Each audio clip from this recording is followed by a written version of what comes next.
યુદ્ધ વિરામ પછીના દિવસમાં તમે જુઓ ને માર્કેટ તો એક સાથે 700 પોઈન્ટ ઉપર આવ્યું છે. સોમવારે આજે માર્કેટ ખુલતા છે તો 700 સુધી પહોંચી ગયું છે. એમાં આપણા પોર્ટફોલિયો પર કેવી અસર થઈ છે તમે જોઈ શકો છો. ઓવરઓલ 3.70 4% આજુબાજુ આજના દિવસમાં વધારો થયો. સવારે 33,000 મને બતાવતા હતા. 33,000 જેટલું પ્રોફિટને આપણે બધા ઓવરઓલ લોસમાંથી બહાર આવી ગયા છે. આજના હાઈ જોઈએ આપણે જોઈ શકો છો. આઈટીસી હોટલ 8%, ઓલેક્ટ્રા 7%, મોરપેન લેબ્સ છે આપણે એ બી 7%, અદાણી પાવર 7%, ઇરડા 6% આજુબાજુ, એક્ઝિટ આ બધા જે લોસમાં ચાલતા હતા ને એ બધા બી થોડા રિકવર થવા મળ્યા છે. બેલ છે, ઓલા ઇલેક્ટ્રિક છે. સારું કહેવાય. બધા શેરમાં 4થી 5%નો એવરેજ ઉછાળો આવ્યો છે ઓવરઓલ બધા સ્ટોકમાં.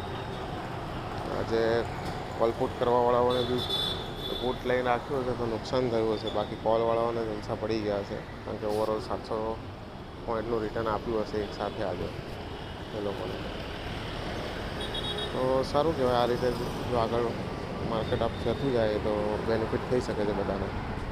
તો આવો સમય જોયા પછી તમને વિચાર આવ્યો હશે કે પહેલાં આપણે ઇન્વેસ્ટ કર્યો તો સારું હતું. હું તમને બતાવું. આપણે વારીનો શેર જોઈ શકો છો. 2565 અત્યારે બતાવે છે.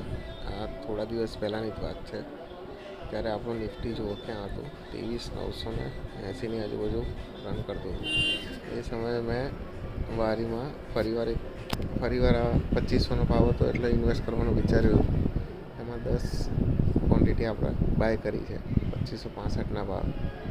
એનો બેનિફિટ આપણે અત્યારે માર્કેટ અપ ગયું એનો મળ્યો મને આજના દિવસમાં. યુદ્ધ વિરામના જે બી સમાચાર છે એના લીધે માર્કેટમાં જે તેજી આવી, ટોટલ 900 પોઈન્ટની તેજી આવી છે આજે. મેં વિડીયો શૂટ કર્યો ત્યારે 600-700 પોઈન્ટની આજુબાજુનો પ્રોફિટ બતાવો, પણ in the end of the day 900 પોઈન્ટનું રિટર્ન આપ્યું. આપણે 10 ક્વોન્ટિટી બાય કરી નાખી હતી વારીની. એનો બી આપણને બેનિફિટ મળ્યો. અને એની જેવા તમને એ વખતે જોઈ શકો છો મારો પોર્ટફોલિયો કે જો -33,000 હતો.